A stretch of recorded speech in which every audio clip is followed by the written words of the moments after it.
Hello students, अब हम exercise 2.3 question number first का फोर्थ का फर्स्ट पार्ट फैक्टोराइज और सेकंड पार्ट हम करने जा रहे हैं इस वीडियो में।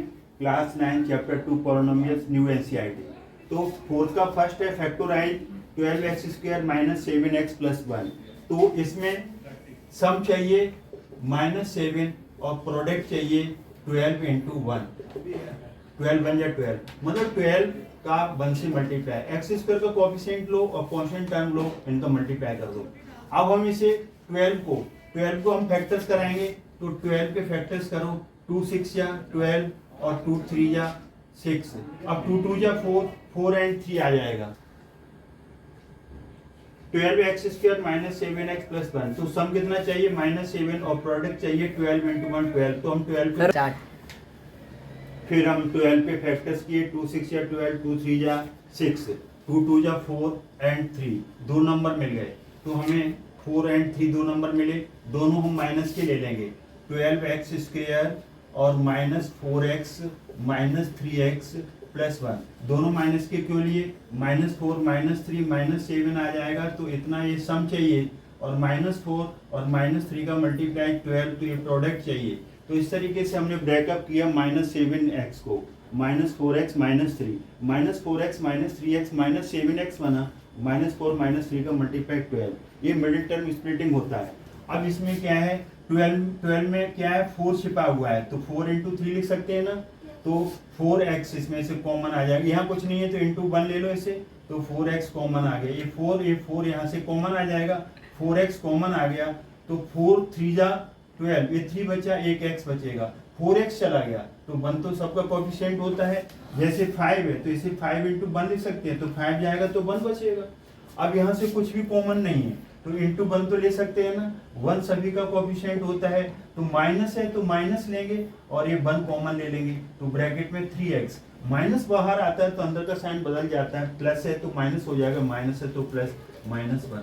अब 3x - 1 ये दोनों एक जैसे टर्म है, ये दोनों एक जैसे टर्म है, एक जैसे फैक्टर, इसका मतलब हमारा सम सही है। तो 3x - 1 दोनों फिर हम कॉमन ले लेंगे, तो यहाँ से आपका आ जाएगा 4x, यहाँ से -1। इसे बोलते हैं मिडिल टर्म स्प्लिटिंग। तो दो फैक्टर्स बन गए क्योंकि इसकी क्वाड्रेटिक इक्वेशन थी। अब हम मूव करते हैं 2x² + 7x + 1 की तरफ। तो ये यहाँ पर देखिए सम चाहिए x का कोएफिशिएंट, तो सम कितना चाहिए 7 और प्रोडक्ट कितना चाहिए x² का कोएफिशिएंट और कांस्टेंट टर्म, ये 2 आ गया। अब हम क्या करेंगे यहाँ पर, अब हम यहाँ पर क्या करेंगे कि यहाँ पर प्रोडक्ट है, प्रोडक्ट हमें कितना चाहिए, यहाँ पर कोई मिस्टेक हो रही है, ये हम देख रहे हैं कि यहाँ पर क्या है 2x² + 7x + 3 है, यहाँ पर ये है, ये 3 है। तो हमें प्रोडक्ट कितना चाहिए, x² का कोएफिशिएंट और कांस्टेंट 2 × 3, तो हमें चाहिए यहाँ पर 6। अब 6 के फैक्टर्स होंगे, तो 6 के फैक्टर्स क्या आ जाएंगे, 6 और 1, 6 और 1। तो हमें इस तरीके से, तो बस इसका ये ध्यान रखना है, प्रोडक्ट क्या चाहिए x² का और कांस्टेंट टर्म का मल्टीप्लाई, 2 × 3 6 प्रोडक्ट चाहिए। सम कितना चाहिए, मिडिल टर्म 7। तो हमें 6 और 1 दो नंबर मिल गए, उसके फैक्टर्स कर दिए, तो ये आ जाएगा 2x²। अब हम इसे लिखेंगे 7x को 6x + 1x + 3 लिख सकते हैं, ये हमने यहाँ लिख दिया। ये तो आपका वर्किंग है, वैसे ही समझने के लिए लिखना चाहो तो लिख दो, नहीं मत लिखो। तो 2x²। अब यहाँ से देखेंगे आप, जैसे 2x² है तो इस 6 को क्या लिख सकते हैं, 2 × 3x, 1x, 3 को क्या लिख सकते हैं, 3 × 1, ये लिख सकते हैं। वैसे लिखने की जरूरत नहीं है, डायरेक्ट यहाँ हाईएस्ट कॉमन फैक्टर निकाल देते हैं। इन दोनों में हाईएस्ट कॉमन फैक्टर 2 है, तो 3 निकल आएगा। वैसे समझने के लिए हमने बोल दिया। अब ये 2 यहाँ से कॉमन आ जाएगा, एक x भी आ जाएगा, तो 2x, एक x बचा, 2 कॉमन चला गया, तो यहाँ से क्या बचा 3। कोई कॉमन नहीं है तो 1 तो सब में कॉमन होता है। क्यों कॉमन होता है, जैसे आप 6 है तो इसे क्या लिख सकते हो, 6 × 1, 3 है तो इसे क्या लिख सकते हैं, 3 × 1, x है तो इसे क्या लिख सकते हैं, x × 1, मतलब 1 तो सब में कॉमन होता ही है। तो यहाँ से आप +1 कॉमन ले लो, तो यहाँ x बचेगा, 1 चला गया 3, तो x + 3 x + 3 दोनों एक जैसे हैं, इसका मतलब आपका सम बिल्कुल करेक्ट है। तो again you will take x + 3 as a common factor, then you will get in next factor 2x plus 1. We have two factors of 2x square plus 7x plus 3. One is 6x plus 7 3, x plus 3 और second is 2x plus 1. These are your two factors of the given quadratic polynomial. अब हम move करते हैं third and fourth part की तरफ. Question number fourth का third and fourth part अब हम करेंगे. इसमें फैक्टोराइज को हिंदी में बोलते हैं गुणनखंड. 6x square plus 5x minus 6. तो x का जो कोफिशिएंट है मिडिल टर्म उतना तो हमें सम चाहिए. सम कितना चाहिए? 5. प्रोडक्ट क्या चाहिए? फर्स्ट एंड लास्ट उसका मल्टीप्लाई तो हमें चाहिए -36. 6 और -6 का मल्टीप्लाई -36. अब 5 को दो टर्म में स्प्लिट कर लो, दो नंबर में. अगर आती है तो डायरेक्ट लिख दो, नहीं तो आपको यहीं से मिल जाएंगे दो नंबर. ये जो 36 प्रोडक्ट आया है ना, इसके फैक्टर्स कर दो. तो यहाँ से 2 से करोगे 2 18 जा, अब फिर 2 से कर दो 9. इसको यहीं पर रोक दो. क्यों रोक दो? 2 2 जा कितना हो गया? 4. एक नंबर 9 हो गया, एक 4. 9 का 4 से मल्टीप्लाई करो तो प्रोडक्ट कितना आ गया? 36. 9 में से 4 जाएगा तो 5. अब कौन सा माइनस का लेना है, कौन सा प्लस का लेना है? बड़ा नंबर प्लस का लेना पड़ेगा. क्यों? हमें सम प्लस का चाहिए और एक छोटा वाला माइनस का लेंगे. तो इसे लिखो 6x स्क्वायर. 5x को तोड़ लो तो 9x माइनस 4x माइनस 6. 9 में से 4 गया तो 5 आएगा. 9 में से 4 गया तो 5 आएगा और सम हमारा 5 मिल गया. 9 इंटू माइनस 4 माइनस 36. अब जरा देखो यहाँ पर इसमें से हाईएस्ट कॉमन फैक्टर 3 है. क्यों?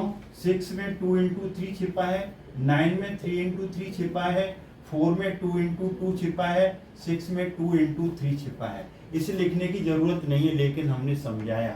तो यहाँ से आपका बड़ा नंबर 3 मतलब 3x कॉमन है तो यहाँ से 2 बचेगा, ये x. और यहाँ से 3 कॉमन चला गया तो एक 3 बचेगा, x बाहर चला गया. मतलब जो कॉमन लेते हैं उसको डिवाइड करता है. 3 2 जा 6, 3 3 जा 9. अब इसमें से क्या कॉमन है? 2 कॉमन है, माइनस भी कॉमन है. माइनस आगे है तो माइनस कॉमन लेंगे, प्लस है तो प्लस लेंगे. 2 2 जा 4 तो एक 2 बचा, एक x बचा. माइनस चला गया तो प्लस बचेगा क्योंकि माइनस कॉमन लेते हैं तो अंदर के साइन बदल जाते हैं. 2 3 या 6, 2 चला गया तो 3. मतलब जो नंबर कॉमन लेते हैं वो उसको डिवाइड कर देता है. अगर आपकी वर्किंग सही है तो ये दोनों फैक्टर सेम होंगे. तो 2x प्लस 3 सेम है. 2x प्लस 3 फिर से कॉमन ले लो तो यहाँ से 3x बचेगा, यहाँ से -2. तो दो फैक्टर्स आ गए आपके.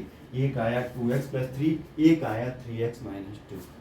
क्वाड्रेटिक इक्वेशन थी तो इसलिए पावर 2 थी, इसलिए दो फैक्टर्स बने. अब हम लास्ट पार्ट फोर्थ पार्ट करने जा रहे हैं. तो यहाँ पर देखिए 3x square minus x minus 4. यहाँ कुछ नहीं है तो हम 1 ले लेंगे. यहाँ कोई कोएफिशिएंट नहीं है 1. तो हमें सम कितना चाहिए? जो मिडिल है x इक्वल टू -1. और प्रोडक्ट कितना चाहिए? फर्स्ट कोएफिशिएंट x स्क्वायर का और कांस्टेंट टर्म ये -12. तो प्रोडक्ट हमें चाहिए -12 और सम कितना चाहिए? -1. मिडिल टर्म है x का कोएफिशिएंट, उसके इक्वल. अब दो फैक्टर्स बना लो. तो ये तो दो पहले से बने रखे हैं, 3 एंड -4. क्यों? 3 एंड -4 है ना, तो 3 एंड -4 का सम करोगे तो -1 आ जाएगा. 3 एंड -4 का प्रोडक्ट करोगे तो -12. तो ये डायरेक्ट ही ये पहले रखे हैं, आगे फैक्टर्स करने की जरूरत नहीं है. 3x square plus 3x minus 4x और -4. देखो यहाँ से 3x माइनस 4x -1x मिलेगा. 3 इंटू -4 का मल्टीप्लाई -12 मिलेगा. -4 एज इट इज. 4 को क्या लिख दो? 4 इंटू 1, कोई अंतर नहीं पड़ेगा. 5 को 5 इंटू 1 लिख सकते हैं. अब इन दोनों में से क्या कॉमन है? 3x. तो ये x बचेगा. 3x चला गया तो 1 तो कॉमन बचेगा. हमने क्या कहा? जैसे 3x है तो इसको क्या लिख सकते हो? 3x into 1. तो 1 कॉमन आने से कोई अंतर नहीं पड़ेगा. 3x बाहर चला जाएगा तो 1 मिलेगा. 1 का मल्टीप्लाई करने से कोई अंतर नहीं मिलेगा. अब यहाँ से -4 कॉमन लो.